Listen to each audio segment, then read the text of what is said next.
أعوذ بالله من الشيطان الرجيم. بسم الله الرحمن الرحيم. ألف لام ميم. ذلك الكتاب لا ريب فيه هدى للمتقين الذين يؤمنون بالغيب ويقيمون الصلاة ومما رزقناهم ينفقون. والذين يؤمنون بما أنزل إليك وما أنزل من قبلك وبالآخرة هم يوقنون. صدق الله العظيم.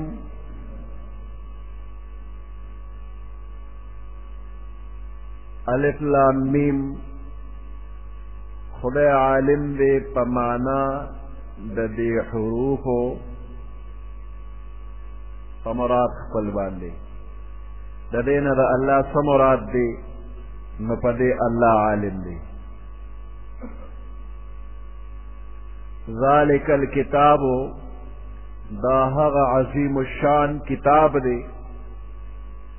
لا ریب فیه چې د دې په حقانیت کې هیڅ شک شبه نشتا. من جانب الله کې دو کې هیڅ شک شبه نشتا. هدى للمتقین هدایت ته د متقیانو لپاره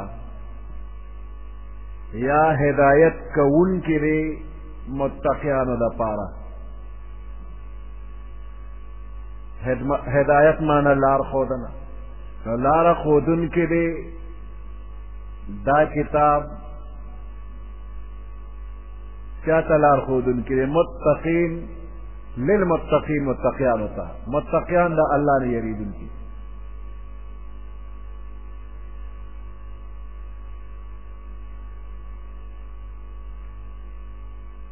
دا تقوی ستوئی فمتقین لفظ کے تقوی دا نو تقوی پا لغت کے ځان ساتلو تا ویلی شي او د شریعت په ژبه کې د هر هغه څیز نه ځان بچ کېدلو ته وایي کوم څیز چې د آخرت په لحاظ باندې نقصاني وي، که عقیده وی، که اخلاق وی، که اقوال وی، که افعال وی، که احوال وی.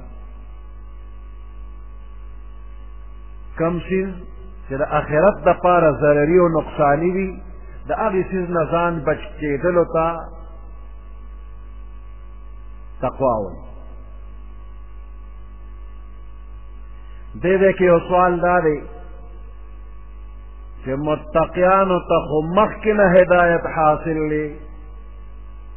نو د دوی په باره کې چې دا کتاب هدایت کوونکی دی نو د هدایت ورته څه ضرورت پاتې شو؟ هغوی ته خو مخکې نه هدایت شوی دی.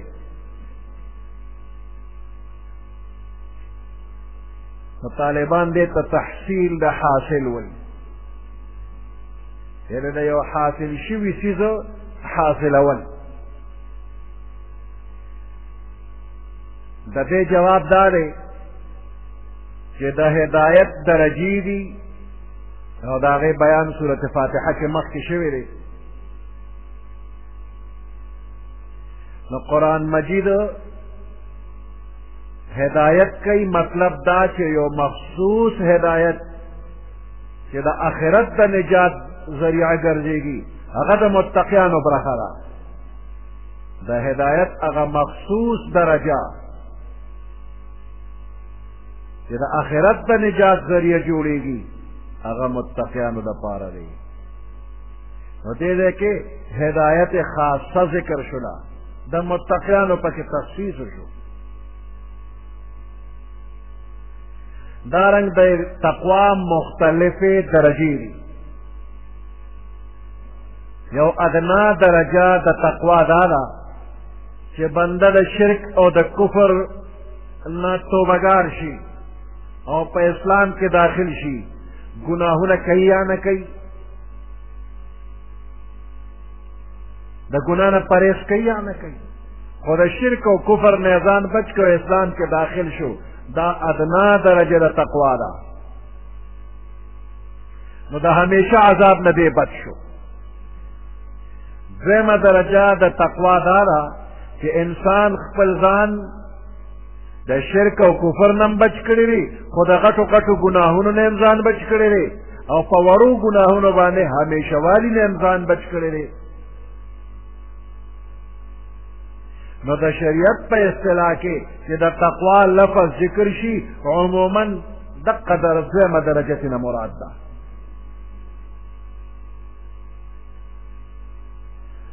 حضرت عمر رضی اللہ تعالی عنہ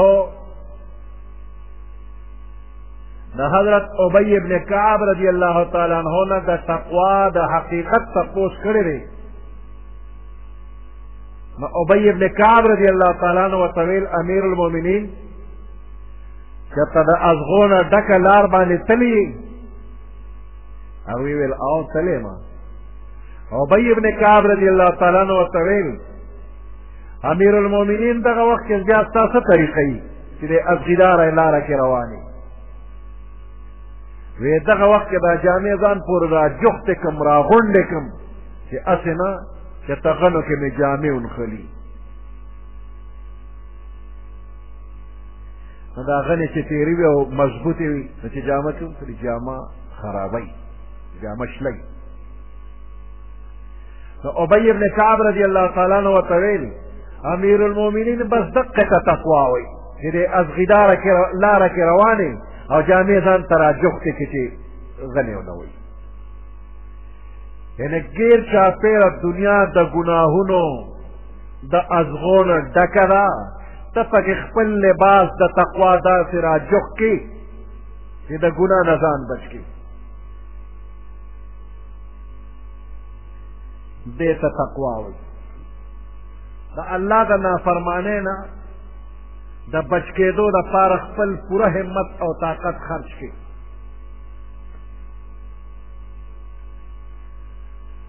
مولانا محمد ادریس کاندهلوی رحمت الله علیه هغه وایي تقوا څه ته وایي؟ وایي په کوم ځای کې چې الله درته د حاضرېدو حکم کړی دی هغه ځای کې غیر حاضر نه شي، او کوم ځای نه چې الله منع کړی چې دغلته مه ورځه هغه ځای کې د حاضري ونه لګېږي، دې ته تقوا وایي. نو درېیمه درجه د تقوا دا ده چې بنده د خپل زړه د هر هغه څیز نه محفوظ کړي چې هغه څیز د انسان د الله نه غافله کوي. کوم څیز چې انسان د الله نه غافله کوي د هغې څیز نه د خپل زړه محفوظ کړي، دې ته تقوا وایي.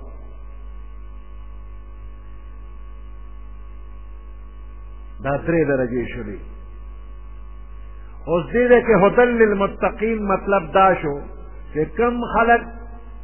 د تقوا په اوله درجه باندې دي شرک او کفر نه ځان بچ کړی دی، نو د دې نورو درجو د رسایۍ دپاره دا کتاب هغه دپاره هدایت دی. چې ده خو یو ادنا درجه د هدایت، یو ادنا درجه د تقوا یې اغشتې ده، نو دا قرآن دې متقي ته مخکې د ترقۍ لار ښیي چې په دې تقوا کې به نور څنګه مخکې شي. هدایت ورته کوي د تقوا، هدى للمتقین.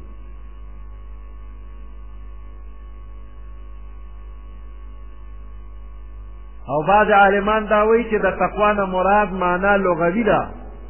او مراد د دې نه مطلق خوف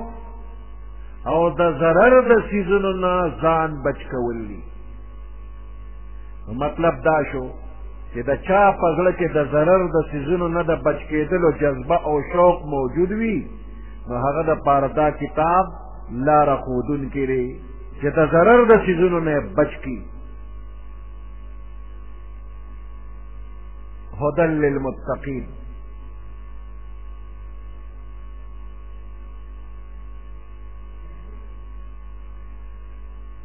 نو دې دی کې خدای پاک وفرمایل چې هدى للمتقین،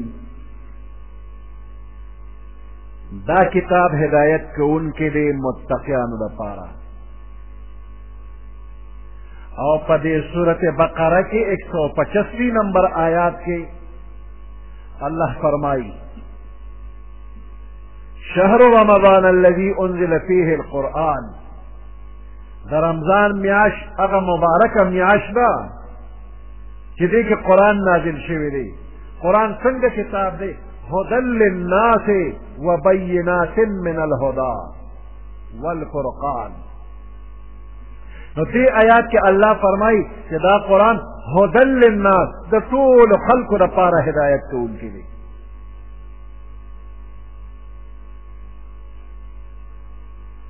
او د حق او د باطل په منځ کې فرق کوونکی والفرقان.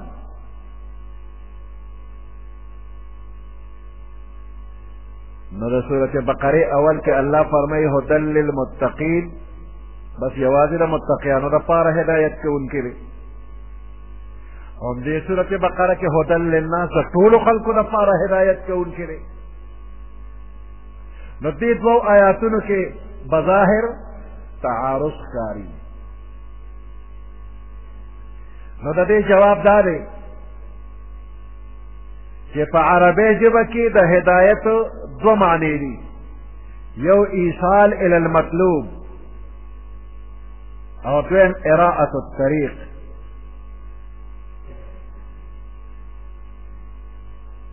یا الدلالة الی الطریق الموصل. پښتو کې د دې یو مثال دی. فرض که یو ناشنا سړی راغی د چارسدې نه دی او تا ته وایي چې د چارسدې د اسپتال کم ځای کې دی، نو ته ورته په دې لار داسې لاړ شه، ښي طرف ته تو شه، لږ مخکې چې لاړ شي بیا دوه لارې لاړ شي راشي نو ته ګس طرف ته تو شه، او بیا داسې مخکې لاړ شه نو یو چوک به راشي، یو چوک سره لږ دې خوا چې وګورې نو د چارسدې اسپتال دی. دې ته وایي اراءة الطریق، لارا خودنا، یا الدلالت الى الطریق الموصل، رهنمایی کول د هغې لار چې هغه لار رسول کوي منزل مقصود ته. بیا د دې سړي خپله خوښه چې په دې لار اسپتال ته ځان رسوي او که نه رسوي، ځي او یا نه ځي. خو تا نه تپوس وکړو تا لار وښوده. او دویم سړی تپوس کوي چې د چارسدې د اسپتال ته کومه لار ده، او تا سره ګاډی تا ورته راځه کېنه، په ګاډي دې کېنه او لږ ساعت پس د اسپتال په منځ کې بریک ولګوه چې دا اسپتال دی اوسې چا سره کاري راوتېږي. دې ته وایي ایصال الی المطلوب، منزل مقصود ته رسول. نو دا د هدایت دوه معنی شولې. نو قرآن مجید مقصد ته د رسېدو دپاره رهنمایي خو عامو خلکو ته کوي، هدى للناس، ټولو خلکو ته لار ښیي چې منزل مقصود ته که ځې نو دا لار ده. البته مقصد ته رسېدل د دې قرآن په ذریعه باندې صرف متقیانو ته حاصلېږي، هدى للمتقین.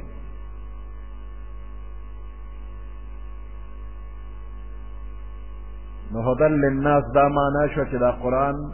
رهنمایي کوي، او هدى للمتقین دا معنا شو چې متقیانو لره مقصد ته رسوي. نو د دواړو مطلب جدا جدا شو، تعارض را نغی. او دویم جواب د دې دا دی چې قرآن پاک عامو خلکو دپاره هدایت دی، خو فایده ترې نه متقیان اخلي. هدى للناس ټولو خلکو دپاره دا هدایت دی، خو فایده ترې ټول نه اخلي، متقیان ترې فایده اخلي، ځکه وایي هدى للمتقین. وی د دې مثال داسې دی لکه یو سړی بل ته وایي چې یو ګیلاس پی د غوا، پکې یو دوه قاشوغې د غوا غوړي، یو پکې د چرګې ګی واچوه، او یو دوه قاشقې پکې شات واچو په جوسر یې حل کا او یو ګلاس روزانه څکه دې کې ډېر طاقت دی واقعي دې څیزونو کې طاقت شته خو که یو بنده داسې وي چې هغه سینه خرابه ده او ټوخ ټوخ یې ټوله ورځ شروع کړي وي او دا سپی او هګۍ او شات دا یې دله ورکړله نو دی به په طاقت کې شي که سینه بیا نور هم خرابه شي نو دا خوراک چې دی دا خو د طاقت دی خو چې کم بدن سمي نو هغه له طاقت ورکوي چې کم بدن سم نه دی نو هغه له طاقت نه ورکوي نو قرآن هدن للناس دی خو فایده هغه چاله ورکوي چې چا کې صلاحیت وي متقي وي نو هغه ترې فایده اخلي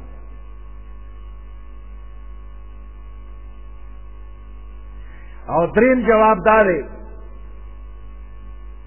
چې یو عزتمن انسان وي نو دا عرب ورته وایي اعزک الله واکرمک الله دې عزتمن کا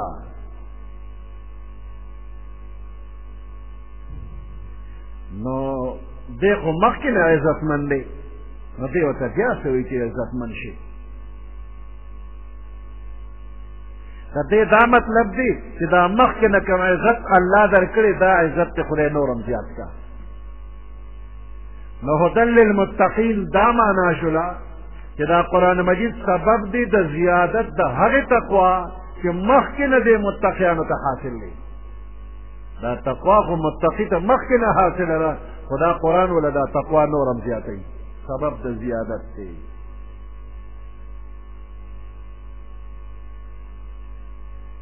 هدن للمتقین هدایت کوونکی دی دا قرآن متقیانو ته اوس د دې متقیانو الله صفت بیانوي الذین یؤمنون بالغیب دا متقیان هغه خلک دي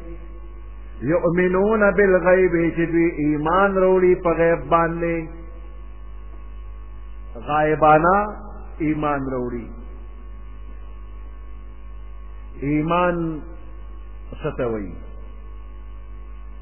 او غیب څیزونه څه دي نو ایمان د زړه هغې باور او تصدیق ته وایي چې بنده په زړه کې باور وکړي یقین وکړي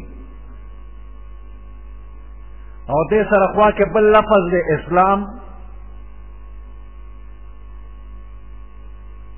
نو ایمان د زړه نه د یو څیز د تصدیق کولو ته وایي او اسلام چې دی نو دا انقیاد ظاهري ته وایي نو ایمان انقیاد باطني دی پټ په زړه کې تابعداري باور او اسلام انقیاد ظاهري په اندامونو باندې تابعداري نو د ایمان محل زړه دی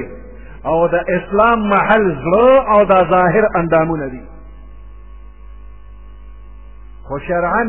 ایمان بغیر د اسلام نه معتبر نه دی او اسلام بغیر د ایمان نه معتبر نه دی یعنی الله او د الله د رسول صرف په زړه تصدیق کول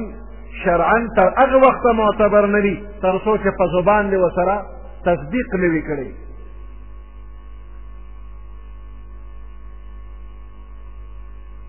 او په زبان باندې تصدیق کول تر هغه وخته معتبر نه دي تر څو چې په زړه دې یقین نه کړی تصدیق دې نه کړی نو خلاصه ده چې د لغت په اعتبار ایمان او اسلام جدا جدا څیزونه دي او قرآن کې د دې فرق واضحه بیان شوی دی د باندې څه خلک وو او راله مدینې منورې ته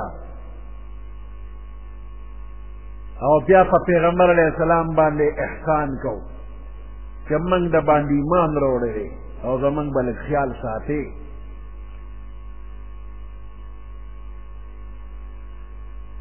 نو الله پاک فرمایي قالت الاعراب آمنا قل لم تؤمنوا ولكن قولوا اسلمنا ولما يدخل الايمان في قلوبكم قالت الاعراب باندې شانو ویل آمنا من ایمان راوړی. قل لم تؤمنوا وتو فرمائے چې تاسو خو ایمان نه راوړی ولکن قولوا اسلمنا لیکن تاسو وایي چې من ظاهری تابعداري کړی را. ولما يدخل الايمان في قلوبكم لا تر اوسه پورې ستاسو په زړونو کې ایمان داخل شوی نه دی. تش په خولې ایمان کې د زړه باور دې نشته نو دا ظاهري تابعداري دې ته اسلام وایي. اسلمنا ووایه آمنا ویلو کې غلطېږي ځکه په زړه دې باور نشته. نو چې دا په زړه کې یقین نه و په خولې ایمان کوي دې ته منافق وایي. ان المنافقین فی الدرک الاسفل من النار بشک منافقان با د دوزخ په هغې لاندې طبقه کې وي.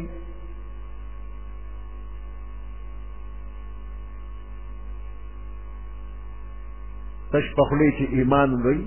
او دننه زړه کې یقین نه نو دا ایماندار نه دي. آمنا بالله وایي من الله باندې ایمان راوړی دی او الله وی وما هم بمؤمنین دا ایماندار ندی. یؤمنون بالغیب متقیان هغه خلک دي چې ایمان راوړي په غیب باندې. اوس غیب څه شی دی؟ غیب هغه شیز ته ویل کېږي چې په نظر نه راځي او په حواسو باندې نه معلومیږي. حواس په غوږونو آواز نه اوري، په سترګو یې وینې نه، په پوزه بوی نه محسوسه، په ژبه شکل نشي کولی خوږ تریخ یخ ګرم،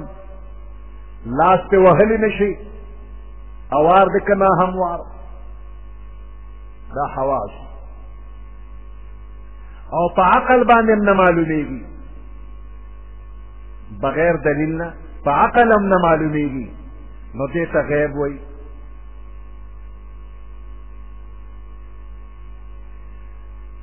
نو جنت او دوزخ هم نم لیدلی دی او نم په غوږو باندې د جنت دوزخ آواز اورېدلی دی او نه په سترګو نه په پوزه نه په غوږو نه په لاس پښو جنت دوزخ نه یو خبر دی. قبر کې ثواب دی او که عذاب دی نم دی لیدلی څه، خو الله د الله رسول خبر را کړی دی چې قبر کې عذاب هم شته، قبر کې ثواب هم شته. د قیامت ورځ شته، پس د مرګه جنګونه هم شته، جزا او سزا هم شته، پل صراط هم شته، جنت هم شته او دوزخ هم شته.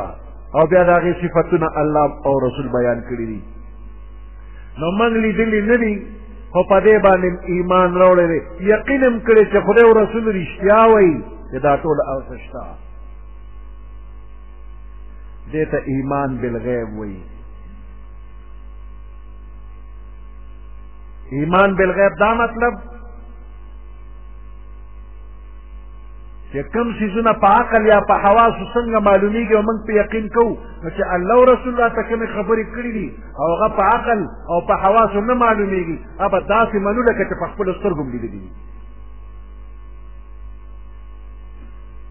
حضرت علی رضی الله تعالی عنہ فرمایي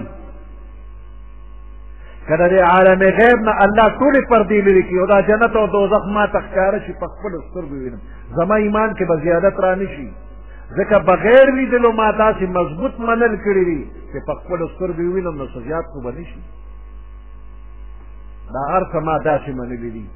لکه چې په خپلو سترګو مې لیدلي دي، لکه په سترګو وینم نو څه چله شو، زیادت به را نه شي. نو کوم څیزونه چې پیغمبر علیه السلام موږ ته د دې دین په باره کې اجمالا راوړي هغه اجمالا منو، او کوم چې تفصیلا راته ویلي دا به تفصیلا منو.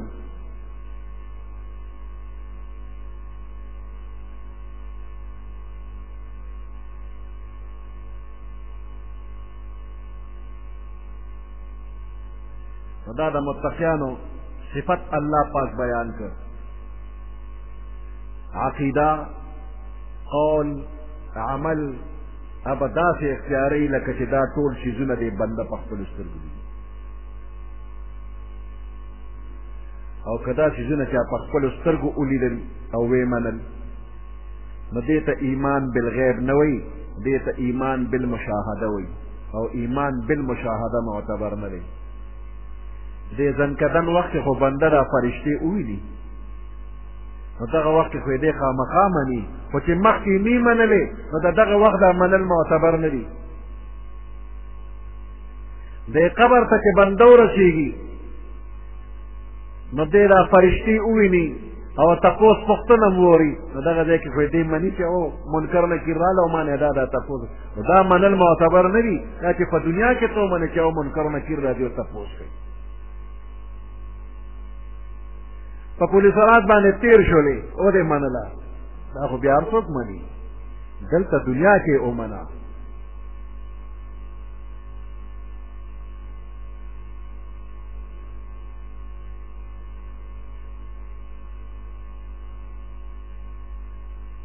یؤمنون بالغیب دوی ایمان روړي په غیبو باندې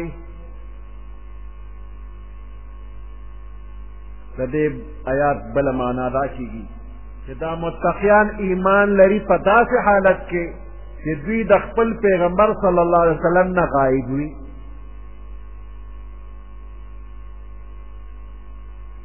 او د پیغمبر علیه السلام د نبوت د معجزاتو مشاهده په خپله نی کړې او دې بیا منل کوي یؤمنون بالغیب ابو بکر صدیق رضی اللہ تعالی عنہ شب معراج کی چې پیغمبر علیہ السلام د بیت الله نه بیت المقدس پورې سفر کړی دی فزمکا او بیا د بیت المقدس نه اسمانونو ته تشریف وړی دی د اسمانونو نه بره کوم ځای پورې چې الله غوښتل هلته رسول دی او واپس بیا راغلی جنت او دوزخ یې لیدلي دي نو په سباله پیغمبر علیه السلام د شب معراج بیان وکړه چې بېګا شپه کې ما داسې داسې څیزونه ولیدل وی ابو جهل راغی ابو بکر صدیق رضی الله تعالی عنہ ته راشه که ناشنا خو داسې خبره کوي چې بېګا بیت المقدس ته تلیم او اسمانونو ته ته به دا منې وی دغه وخت کې ابو بکر صدیق رضی الله تعالی عنہ پیغمبر علیه السلام سره لا ملاقات نو کړی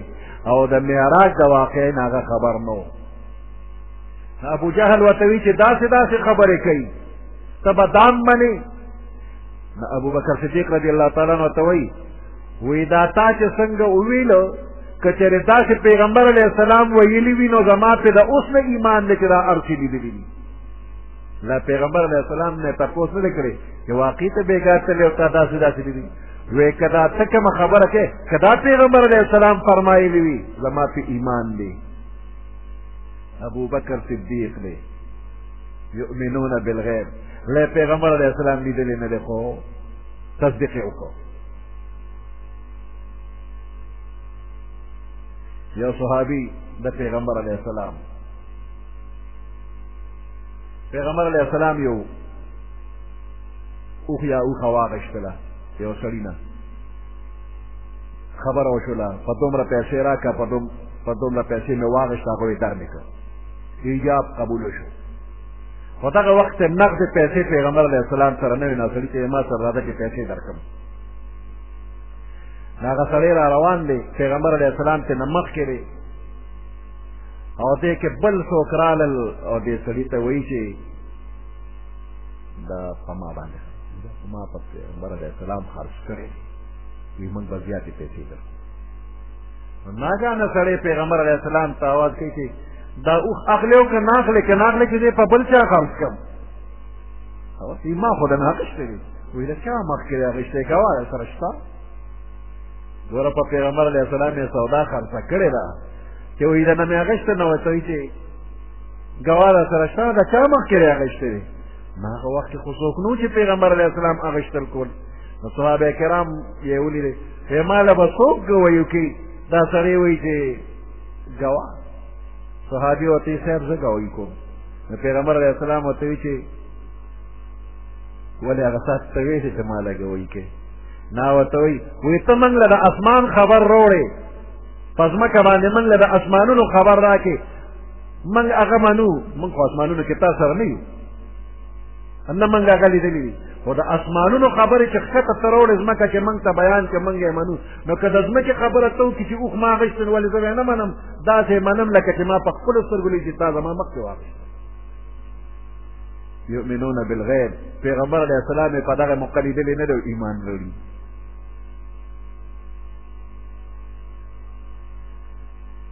نو په دې کې فضیلت د هغه خلکو راځي چې د پیغمبر علیه السلام نه وروسته پیدا شوي دي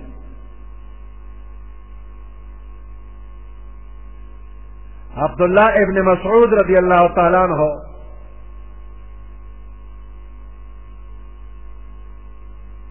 حارث ابن قیس رضی اللہ تعالیٰ عنہ صحابی نہ دے تابعی دے حارث ابن قیس وہی عبداللہ ابن مسعود تا کہ منگا تاسو تا لوی مرتبہ حسابو کہ تاسو پیغمبر علیہ السلام پا خپل سترګو لیدلی دی تابعی صحابی تا وہی من تاسو دا لوی مرتبہ منو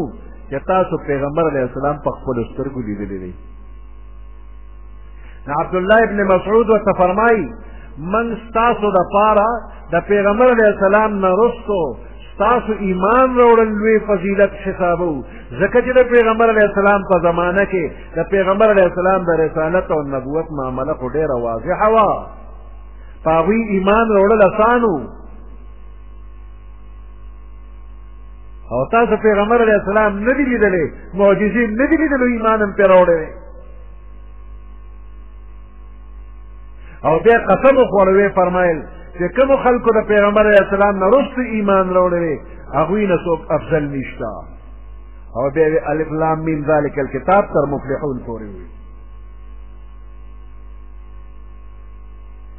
تفسیر ابن کثیر کې هم داسې روایات راغلي دي چې د هغې نه د هغې خلکو فضیلت معلومیږي چې د پیغمبر علیه السلام نه پس ایمان یې راوړی دی نو دا فضیلت یو جزوی فضیلت تے کامل او کلی فضیلت بہر حال صحابہ کرام ته حاصل دی چې په خپلو سترګو پیغمبر علیه السلام دی او دا معنی هم ده چې د الله نه یریدونکي متقیان په غیب باندې ایمان راوړي یعنی که د مؤمنانو نه شا په شا وي نو هم داسې ایمان لري لکه چې مؤمنانو سره مخامخ ایمان لري او د منافقانو په شان نه وي چې د مؤمنانو په مخ کې وایي چې آمنا ایمان هم راوړی دی خو چې مؤمنانو نه اړخته شي نو بیا د کفر اظهار کوي وإذا لقوا الذين آمنوا قالوا آمنا وإذا خلوا إلى شياطينهم قالوا إنا معكم إنما نحن مستهزئون نو د مؤمنانو حال دا دی که دوی د پیغمبر علیه السلام سره یو ځای وي هم مؤمنان او که د پیغمبر علیه السلام او د مؤمنانو نه غایب وي نو هم مؤمنان او د غیب یو معنا زړه قلب وی دا ځکه چې زړه م پټ دی نو بیا به معنا دا شي چې مؤمنان متقیان ایمان او یقین لري په زړه باندې د زړه نه ایمان لري د منافقانو په شان نه دي چې تش په خولې ایمان یقولون بافواههم ما لیس فی قلوبهم بهر حال راجح معنا د غیب اولنی ده یؤمنون بالغیب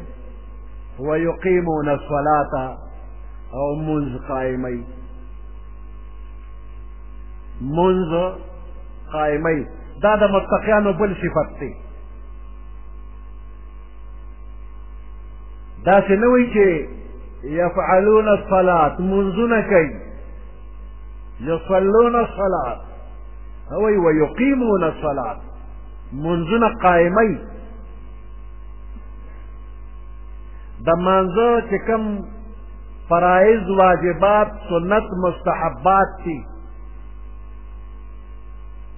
دا هغې پوره پوره لحاظ ساتي د بدن پاکوالی، د جامې پاکوالی، د ځای پاکوالی او نور ضروري آداب د هغې خیال ساتي او دې سره باطني خشوع او خضوع او ټول بدن اندامونه الله ته متوجه کول، دې ته اقامت الصلاة وایي. او برابر منځونه کول، دا نه چې یو منځ کوي او بل نه کوي.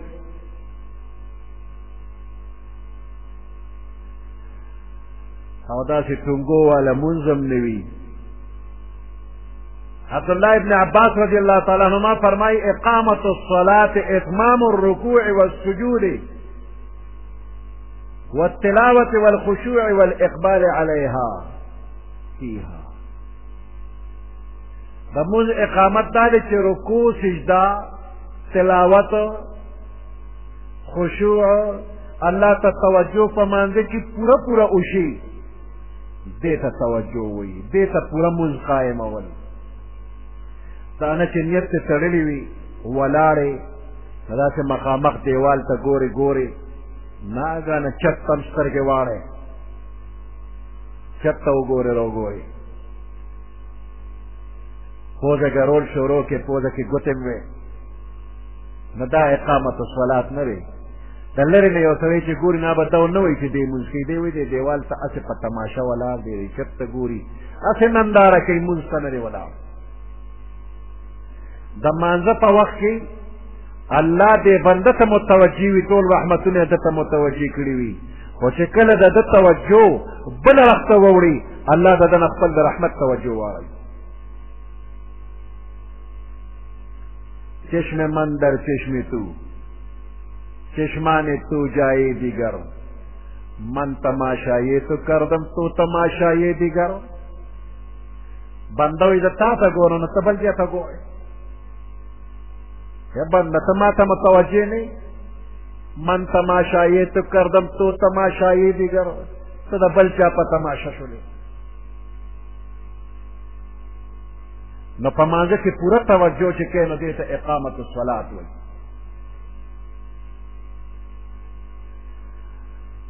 او د خلکو د ښودنې لپاره به هم نه کوې چې خلک نه وي نو مشین ورته ولګې، مشیني مونځ کې زر زر رپټ وچلېږي، او چې خلک وي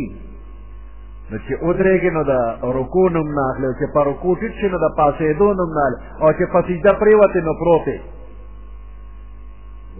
څونه بزرګ دې داسې خشته مونځ کوي او تا واورېده نو نور هم پکې ورخوږ شوې، او چې څوک نه نو مشین وګرځېد. وی کلیدی دری دوزخ خستا نماز که در چشم مردم گزاری دراز. د خلکو په مخ کې اوږد د رکعتونه کې نو دا وی د دوزخ چابي ده.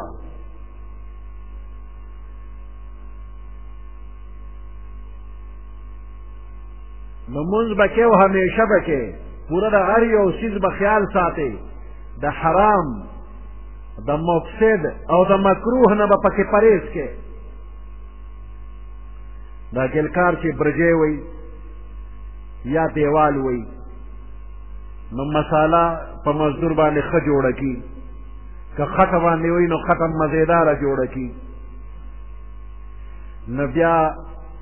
په کرنډۍ باندې مساله یا خټه اوارئ، او بیا چې پې خښته کېږي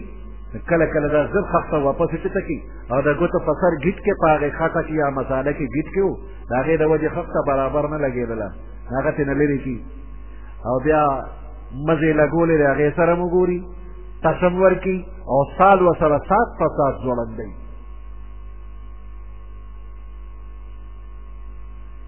نو دا په سال باندې چې دې کوم دیوال یا برجې وي نو دا که دې اسمانه پورې خېږي نو یو شان نیغی، او که سال ورسره ني یو وخت ته برجې کږه شي یا ته دیوال کوږ شي. نو چې دیوال یا برجې کږه والا همیشه پاتې کېږي، نه څو ورځې پس غورځېږي، او چې کوم دیوال یا برجې نیغه والې ده مضبوطي زر نه غورځېږي. د اولې خښتې نه دې سال لګول شوري چې په ځمکه چې کلې خښتې ولګېدې د اقا ځای نه دې سال شروع کی نو په سال روان دی نو دې ته اقامت وایي نو د شریعت په کرنډۍ باندې به مساله اواره که د مکروه یا د مفسد ګټ کې پکې نه به ترې وباسي مساله به نه ډېره نرمه وي او نه به ډېره سخته وي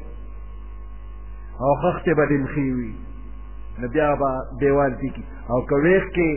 لومبۍ خښته دې کږه ولګوله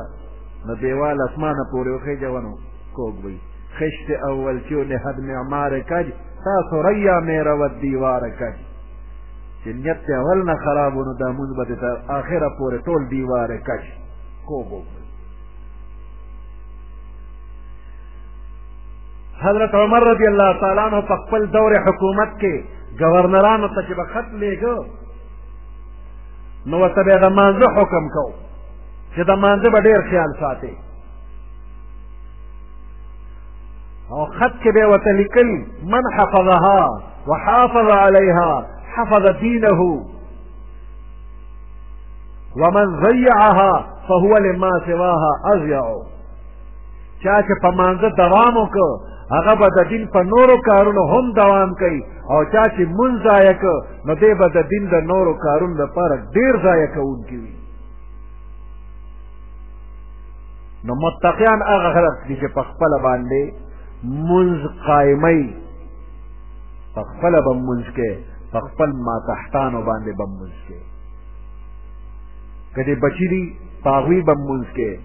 او که د کور نور بندیان دي په هغوی به مونځ کوي په شاګردانو به مونځ کوي په نوکرانو به مونځ کوي چې کوم ستا ماتحت دي په هغوی ټولو به مونځ کوي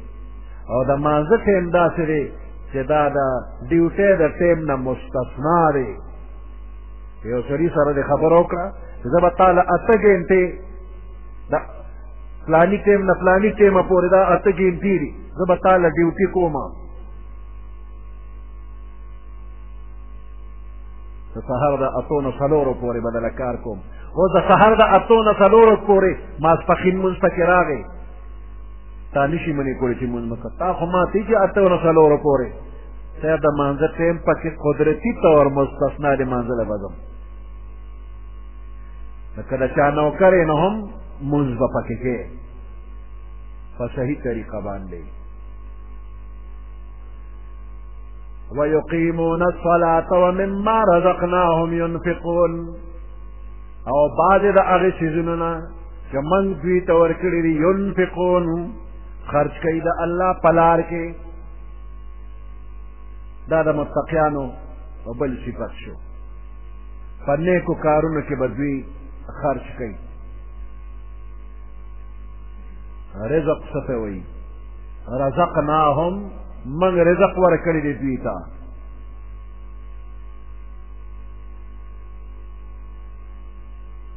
وتجعلون رزقكم انکم تکذبون دا رزق معنا حصہ الله وی اے کافرانو تاسو خپل حصہ دا ګرځولې ده چې تاسو د پیغمبرانو نه انکار کوئ تکذبون تکذیب کوئ دام خپل حصہ ګرځولې ده اوس د دې رزق اطلاق په هر چیز باندې کیږي کوم چیز چې تعالی الله درکړي مال حال وغیرہ عقل پویا هوښیارتیا علم دا ټول یې درکړي دا ټول روزي ده ستا دا ستا حصه ده او انفاق ينفقون انفاق کوي نو انفاق د خپل لاس نه مال ایستلو ته ویلی شي الانفاق اخراج المال من الید والملک د خپل ملکیت نو د خپل لاس نه مال ایستل دې منافق ته منافق ولې وي وی دې د اسلام اظهار کوي او بیا د ایمان نه اوځي او ایمان د ده نه اوځي دې وتلو کې ورته منافق وي ومنه المنافق لأنه يخرج من الإيمان أو يخرج الإيمان من قلبه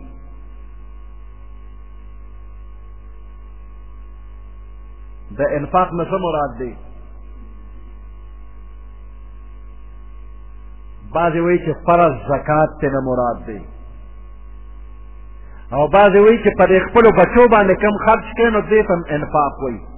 ابو هریره رضی الله تعالی عنه فرمایي و یو هغه دینار دی چې ته د الله په لار کې خرچ کړي او بل هغه دینار دی چې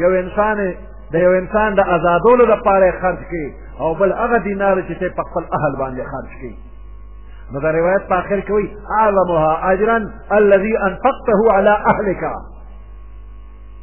په دې کې د ټولو نه ډېر لوی اجر په هغه دینار کې دی چې ته په خپل اهل باندې خرچ کړي او بعض علما فرمایي چې د انفاق نه مراد نفلي صدقات دي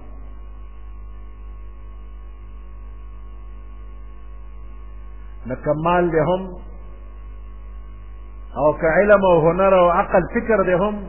که صحت دی هم او که اولاد دی هم دا ټول الله تعالی درکړي دي نو د دې نه خرچ وکړه ټول خرچ کا ومما دې کې دا من تبعیض دپاره دی یعنی ټول نه لږ غوندې د الله په نوم باندې خرچ کا نور ځان ته پرېږده نو ګوره مما رزقناهم د الله په لار کې لږ غوندې خرچ کا نو دې کې تا ته یو خبره اشارتن وي چې بنده ګوره دا ټول څیزونه د الله دي او تم د الله یې نو الله تعالی چې څه درکړي دي نو د الله دې مال کې لږ غوندې بیا الله له ورکړه نو د یو شریف انسان په زړه کې چې دا راشي چې زه هم د الله یم او ماله چې کوم مال حال راکړی شي دا هم د الله امانت دی نو که ما لږ غوندې د الله په نوم خرچ وکړو څه توره مې وکړله دې کې زما څه دي یو شریف انسان وہی جان دی ہوئی اسی کی تھی حق تو یہ ہے کہ حق ادا نہ ہوا حق خبر ادا کہ منگ دا خدای حق نشو پورا کولو سبحان ربك رب العزة عما يصفون وسلام على المرسلين والحمد لله رب العالمين اللهم ربنا آتنا في الدنيا حسنة وفي الآخرة حسنة وقنا عذاب النار وأدخلنا الجنة مع الأبرار يا عزيز يا غفار برحمتك